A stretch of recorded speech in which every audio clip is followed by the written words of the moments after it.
이사야서 63장 9절에서 14절까지 우리 한 절씩 교독하겠습니다. 그들의 모든 환난에 동참하사 자기 앞에 사자로 하여금 그들을 구원하시며 그의 사랑과 그의 자비로 그들을 구원하시고 옛적 모든 날에 그들을 드시며 안으셨으나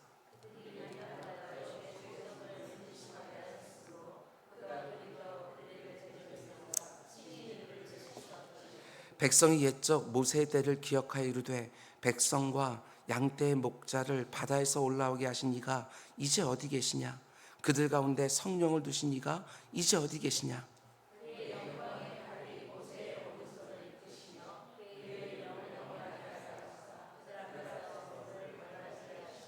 그들을 깊음으로 인도하시되 광야에 있는 말같이 넘어지지 않게 하신 이가 이제 어디 계시냐? 여호와의 영이 그들을 골짜기로 내려가는 가축같이 편히 쉬게 하셨도다. 주께서 이와 같이 주의 백성을 인도하사 그 영화롭게 하셨나이다 하셨느니라.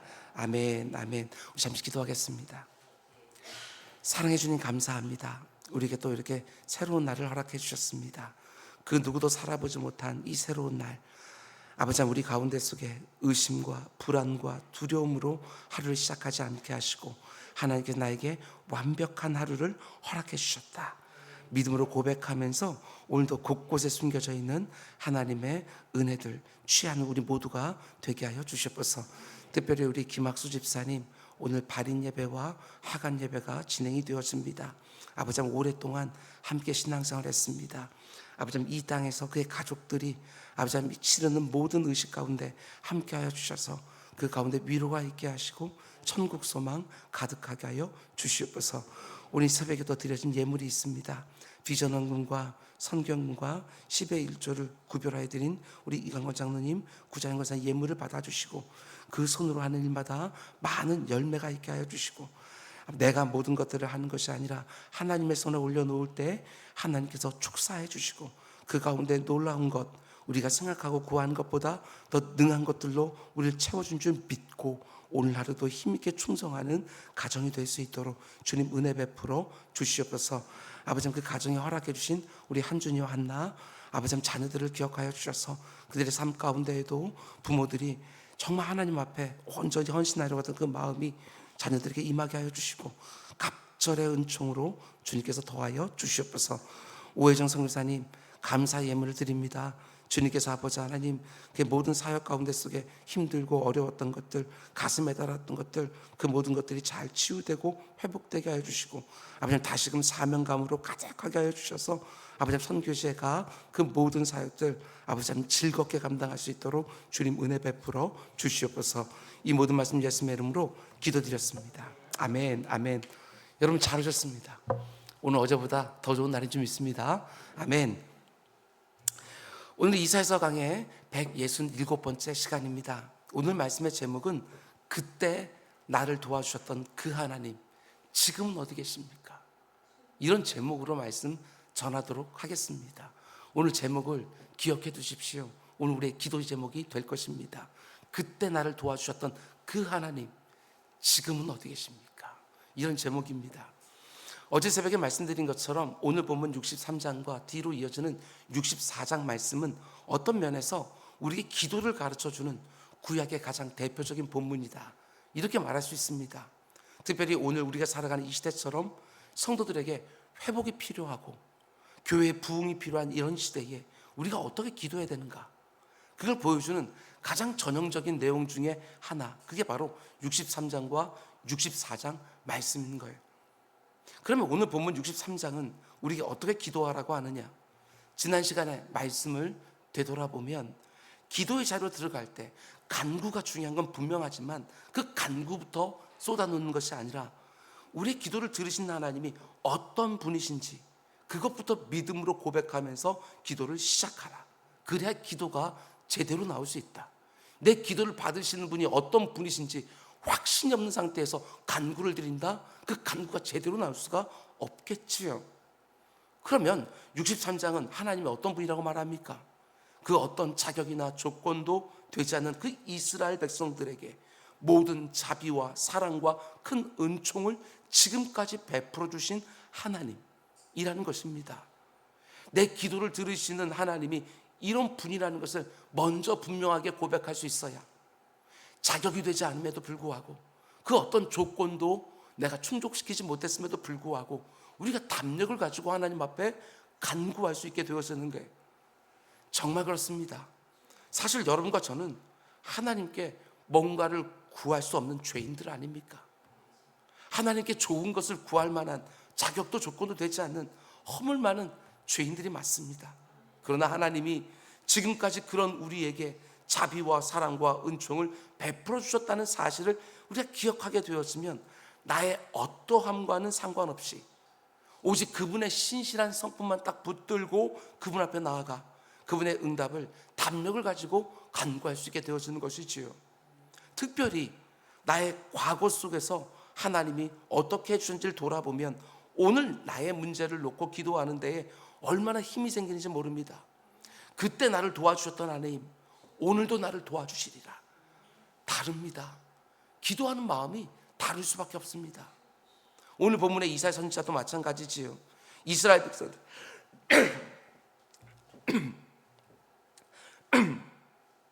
이스라엘 백성들의 지난 역사 속에서 하나님 어떻게 자신의 자비와 은총과 사랑을 베풀어 주셨는지 그걸 상기시켜 주면서 기도의 자리로 그 모든 백성들을 초대하는 것을 보게 되었습니다. 오늘 본문을 보면 이사야 선지자는 과거 역사 속에서 하나님이 자기 백성들에게 어떻게 자비와 사랑과 은총을 베풀어 주셨는지 이렇게 표현하는 것을 보게 되었습니다. 9절을 보면 그들의 모든 환난에 동참해 주셨다. 기가 막힌 표현이에요. 그들이 뭐라고? 목이 뻣뻣한 백성, 늘 패역하는 백성. 그런데도 그들이 환난을 만날 때마다 그 환난 그 모든 것들도 자기들의 죄 때문에 그들의 무지하고 어리석음 때문에 다 당하는 것인데 거기에 동참해 주셨다. 그들 단지 구원하셨을 뿐만 아니라 그들이 경험하는 모든 환난에 하나님이 친히 동참해 주셨다. 너희들은 내 백성이다 하고 선언만 해준 것이 아니라 그들이 경험하는 모든 환난과 고난에 친히 동참해 주셔서 어떻게 해주셨다고 말합니까? 이어지는 구절을 보십시오. 자기 앞에 사자로 하여금 그들을 구원하시며 그의 사랑과 그의 자비로 그들을 구원하시고 옛적 모든 날에 그들을 드시며 안아주셨다. 기가 막히잖아요. 하나님이 자기 백성들을 어떻게 사랑하셨는지 표현해 주는데 그들을 들어서 자신의 가슴에 안고 그들이 경험하는 모든 고난과 시련의 시기를 통과하게 해주셨다. 들어서 가슴에 안고 모든 고난과 시련의 시기를 위로해 주셨다. 이렇게 말씀해 주시는 거예요. 출애굽기를 봐도 비슷한 말씀이 나오는데요. 19장 4절을 보면 내가 애굽 사람에게 어떻게 행하였음과 내가 어떻게 독수리 날개로 너희를 업어서 내게로 인도하였음을 너희가 다 보았느니라. 독수리 날개로 너희를 업어서 내가 이 땅까지 데려왔다. 자기 백성들을 향한 하나님의 사랑을 내가 너희를 업어서 여기까지 데려왔다. 이렇게 표현하는 거예요. 여러분 우리가 예수를 믿고 하나님의 백성이 된 기쁨과 감격 말할 수 없는 행복이에요. 그러나 우리가 예수를 믿은 후에도 참 많은 아픔과 어려움이 있다는 것 우린 다 경험해서 알고 있어요. 지금도 경험하고 있고. 그러나 예수 믿기 전과 지금이 달라진 게 무엇입니까? 고난과 아픔은 여전히 있지만 그때마다 하나님이 그 고난과 아픔에 동참해 주신다. 때로는 그 고난과 아픔을 지나가면서 하나님이 나를 더 이상 사랑하지 않으시나 하고 힘들어하기도 하지만 그때마다 우리는 아는 거예요. 내가 혼자가 아니라는 거. 하나님이 나의 고난과 아픔에 동참해 주신다는 것을 말씀과 기도로 우리는 아는 거예요. 이런저런 고난과 아픔이 찾아오면 우리는 아프다고 막 발버둥을 치면서 울부짖는데 어느 순간 내 곁에 찾아오셔서 나를 들어서 자신의 품에 안아주셔요. 힘들고 지쳐서 자리에 주저앉아 망연자실하고 더 이상 앞으로 나아갈 아무런 엄두가 나지 않는데 나를 업어서 내가 가야 될 자리로 옮겨주셔요. 그게 바로 이스라엘 백성들의 경험이고 이 땅 교회들의 경험이고 여러분과 저의 경험이잖아요. 근데 하나님이 이렇게 고난 중에 동참해 주시고 안아서 고난과 시련에서부터 위로해 주시고 업어서 순간순간을 넘어가게 하셨는데 이스라엘 백성들이 어떻게 했다고 말합니까? 이게 어이가 없어요. 10절, 그러나 그들이 반역하여 주의 성령을 근심하게 하였으므로 그가 돌이켜 그들의 대적이 되사 친히 그들을 치셨다. 성경의 역사와 교회 역사가 보여주는 것처럼 하나님이 자신의 백성들이 어려움을 겪을 때마다 안아주시고 업어주시면서 보호해주시고 각양 좋은 것을 허락하시며 그 위기를 넘어가게 해주셨는데, 백성들이 어떻게 합니까?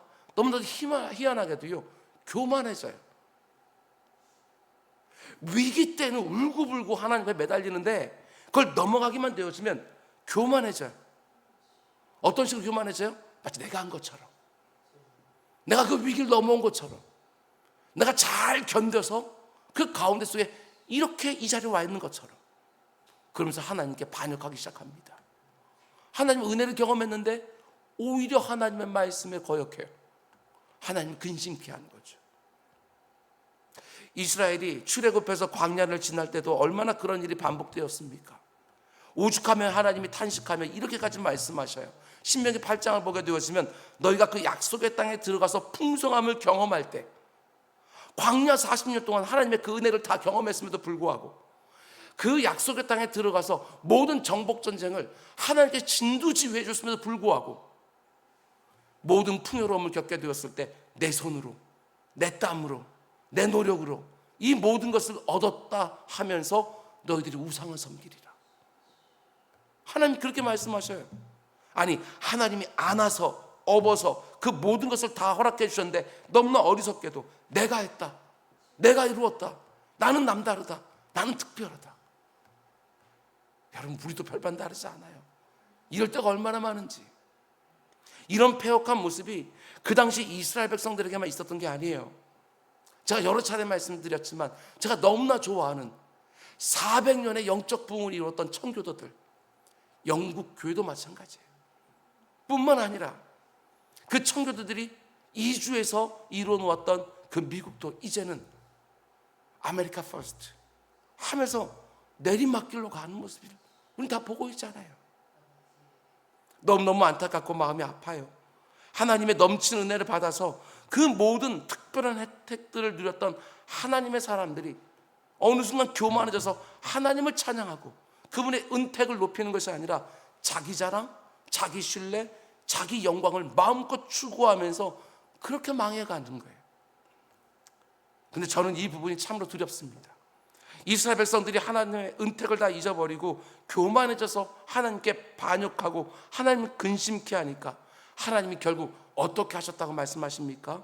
10절 중간부터 보면 하나님이 돌이켜서 그들의 대적이 되사 친히 그들을 치셨다. 그 결과가 뭐예요? 지금 이스라엘 백성들이 바벨론 낯선 땅에 끌려와서 포로생활, 노예생활하고 있잖아요. 이스라엘 백성들이 교만해져서 하나님을 자신의 대적으로 만들어버렸어요. 자신을 안아서 위로해주고 업어서 인도해 주셨던 그 하나님을 자기들의 대적으로 만들어버렸어요. 여러분, 이 땅을 살아가는 성도들에게 하나님은 언제나 힘이시고 도움이셔요. 하나님이 주시는 힘과 도움밖에 의지할 것이 없는 사람들, 그들이 성도들이죠. 그런데 그 하나님이 우리 대적이 되신다? 그럼 성도들은 망하는 거예요. 근데 성경의 역사와 교회 역사를 보면 하나님을 대적으로 만드는 경우가 얼마나 비일비재했는지. 하나님이 우리의 힘이시고 하나님의 도움이신데 하나님이 우리의 대적이 되신다? 그러면 성도들은 아무짝에도 쓸모없어서 밖에 버리어 땅에 밝히는 소금밖에 되지 않아요. 빛을 잃은 소금. 우리 모두가 다 죄인이라는 것 여러분 한시도 잊으면 안 돼요. 여러분과 저는 정말 잠시라도 하나님의 은혜를 잊어버리기만 하면 자기 자랑밖에 할 줄 모르는 죄인이라는 것 한시도 잊으면 안 돼요. 어이없는 교만을 부리면서 그때부터 교회와 성도들은 망하기 시작하는 것입니다. 하나님 우리를 대적하시면 무슨 일이 되겠어요? 그때부터는 계속 망하는 것밖에 없어요. 너무나 어리석게도 교만해져서 내가 남다를 수 있는 것처럼 생각하기도 하고 하나님이 오직 은혜로 값없이 거저주시는 그 은택마저도 마치 내가 행한 어떤 일에 대한 정당한 대가처럼 생각하기도 하고, 그러면 그때부터 정말 내리막길로 가게 되는 것입니다. 지금 내게 있는 모든 것들이 그분의 은혜라는 것 한시도 잊지 마시기 바랍니다. 하나님의 자비와 사랑과 은총에 대한 감사와 감격을 잃어버리면 교만해질 수밖에 없어요. 하나님께 반역하게 되는 거예요. 하나님을 근심케 하는 거예요. 그러면 그분이 어느 순간 내 인생의 도움과 힘이 아니라 대적처럼 느껴지게 되는 것이지요. 계속 이어지는 구절을 보면 하나님 백성들이 교만해서 하나님이 그 백성을 징계하지 않을 수 없을 때에 이 부분이 핵심입니다. 그럼 하나님의 사람들은 그때 어떻게 기도해야 되는가? 여기 탁월함이 있어요. 오늘 보면 63장에 나오는 기도의 핵심 중에 하나가 11절부터 13절에 나와요. 제가 읽어드립니다. 백성이 옛적 모세 때를 기억하여 이르되 백성과 양떼의 목자를 바다에서 올라오게 하신 이가 이제 어디 계시냐? 그들 가운데 성령을 두신 이가 이제 어디 계시냐? 그의 영광의 팔이 모세의 오른손을 이끄시며 그의 이름을 영원하게 하려 하사 그들 앞에서 물을 갈라지게 하시고 그들을 기쁨으로 인도하시되 광야의 말에 넘어지지 않게 하신 이가 이제 어디 계시냐? 이사야에서 맨 처음 시작할 때 말씀드린 것처럼 무려 66장의 말씀이에요. 이 말씀을 언제 다 강의하나? 라고 했는데 이제 거의 끝자락에 와 있어요. 근데 이제 강의하면서 곳곳에서요 숨겨진 보석을 발견할 때가 있다. 이거 말씀드리지 않습니까? 오늘 부분도 마찬가지예요. 이 짧은 구절에 무려 3번이나 이사 선지자는 하나님께 이렇게 물어요. 이제 어디 계시냐? 이제 어디 계시냐? 이제 어디 계시냐? 한마디로 그 하나님 지금 어디 계십니까? 이렇게 기도하고 있는 거예요. 과거의 그 하나님은 지금 어디서 뭐하고 계십니까? 모세를 통하여 이스라엘 백성들을 애굽에서 데리고 나오실 때 광야를 지날 때 함께 동행해 주셨던 그 하나님은 지금 어디 계십니까? 이렇게 기도하고 있는 거예요. 이게 지금 어떤 기도입니까? 이사야 선지자는 과거의 역사 속에 있었던 그 하나님을 오늘의 하나님으로 너무너무 만나고 싶은 거예요. 단지 성경에만 기록된 하나님이 아니라 오늘 내가 살아가는 삶의 현장에서 그 하나님을 또 만나고 싶은 거예요. 애굽에서 무려 400년이나 넘게 종살이하던 노예들이었는데 하나님 그들을 구원해 주셨습니다. 구원해 주실 때도 어마어마한 권능을 가지시고 10가지 재앙을 그 땅에 쏟아부으시고 그들을 끄집어냈을 때는 바다를 갈라주시고 광야를 지나갈 때도 구름 기둥과 불 기둥으로 함께 해주시고 목이 마를 때는 반석을 터뜨려서 그들의 가라목을 죽여주시고 하늘을 열어서 만나 매출하게 주시면서 그 백성을 먹이고 살렸던 그 하나님 지금은 어디 계십니까? 이렇게 기도하고 있는 거예요. 오늘날 너무나 많은 목회자들과 성도들이 이 땅에 교회가 살아남을 수 있을까? 부흥 끝났다 이런 말 하기도 하지만 그 말 속에 담겨져 있는 것이요 은밀한 교만이 아닐까. 교회를 걱정하는 것처럼 보여요. 그런데 은밀한 교만이 아닐까. 왜 제가 교만이라고 표현하느냐? 하나님을 안 보고 있잖아요 지금. 그저 이 땅의 교회들만, 교회들이 어떠한만 보고 있잖아요. 성도들이 어떠한만 보고 있잖아요. 교회들이 잘해서, 성도들이 잘해서 오늘 한국교회가 있는 것입니까? 지금까지 하나님이 이 땅의 교회들을 얼마나 세밀하게 인도해 주셨는지, 얼마나 많은 순간 들어서 안아주시고 얼마나 많은 순간 업어서 위기를 넘어가게 해주셨는지 그런 것들은 하나도 못 보고 마치 이 땅의 교회들의 운명이 교회들의 사람들에게 달려있는 것처럼 아니라는 것입니다. 그런데 그때 어떻게 기도하라고 이사야 선지자는 가르쳐 줍니까? 우리 이 나라를 바라보면서 35년 동안의 일제강점기와 남북전쟁의 폐허 속에서도 모든 것이 다 끝났다고 생각하는 그 순간에도 이 땅을 버리지 않으셨던 그 하나님, 다시 세워주시고 교회마다 큰 부흥을 주셨던 그 하나님 지금은 어디 계십니까? 해고 부르짖으라 하는 거예요. 왜 그 하나님께만 모든 것이 달려있으니까. 그 하나님 지금 어디 계십니까? 그 하나님 지금 일해 주시고 그때와 똑같이 지금도 우리에게 역사해 주십시오. 이렇게 기도하라고 63장은 말해주는 거예요. 우리 개인적으로도 마찬가지입니다. 나를 낙심하게 만드는 어떤 일을 내 앞에 놓고 그저 주저앉아서 탄식만 하고 있는 것이 아니라 하나님 지금 어디 계십니까? 지금까지 내 인생 곳곳에서 나를 도와주시고 나를 살려주시고 내 필요를 순간순간 채워주는 그 하나님, 지금은 어디 계십니까? 지금도 나를 도와주시고, 지금도 나를 살려주시고, 지금도 내 필요를 채워주십시오. 이렇게 기도하라는 것입니다. 한 걸음 더 나아가 성경 속에 등장하는 하나님을 우리가 기도의 자리에서 찾고 부르라고 요청하고 있는 거예요. 성경 따로 읽고 내 삶에 있는 모든 어려움들 그냥 따로 고민하고 이게 아니라, 성경을 읽을 때마다 성경 속에 있는 자기 백성들을 찾아와 들어서 안아주시고 업어서 인도해 준 그 하나님, 지금은 어디 계십니까? 하고 믿음의 선진들이 경험했던 그 하나님을 지금 내가 부르짖는 기도의 자리로 모셔드리라는 거예요. 물론 오늘날 이 땅의 교회들을 보면 천만이 쇠락한 것은 틀림이 없습니다. 그러나 우리가 믿는 하나님은 부흥의 시대나 쇠락의 시대나 상관없이 변함없이 신실하신 분이신 줄 알고, 그때의 하나님 지금은 어디 계십니까? 하고 간절히 기도하면서 그분의 도우심을 구하라는 것입니다. 오늘 이 새벽에 기도할 때 오늘 본문이 보여주는 그대로 우리가 기도하기를 원합니다. 기억하셔야 돼요. 내 삶 속에 역사하셨던 그 하나님 기억하셔야 돼요. 성경이 보여주는 하나님, 교회 역사가 보여주는 하나님, 내가 지금까지 살아오면서 곳곳에서 너무나 놀라운 간증을 만들어주던 하나님, 그 하나님은 지금 어디 계십니까? 하고 부르짖으면서 오늘 내가 경험하고 있는 그 어떤 고민, 그 어떤 아픔, 그 어떤 어려움이라도 그 하나님이 해결해 줄 것을 믿고 그분을 찾고 그분의 도우심을 구하고 그분의 응답을 두드리는 새벽이 될 수 있기를 주님의 이름으로 축원드립니다. 우리 기도하겠습니다.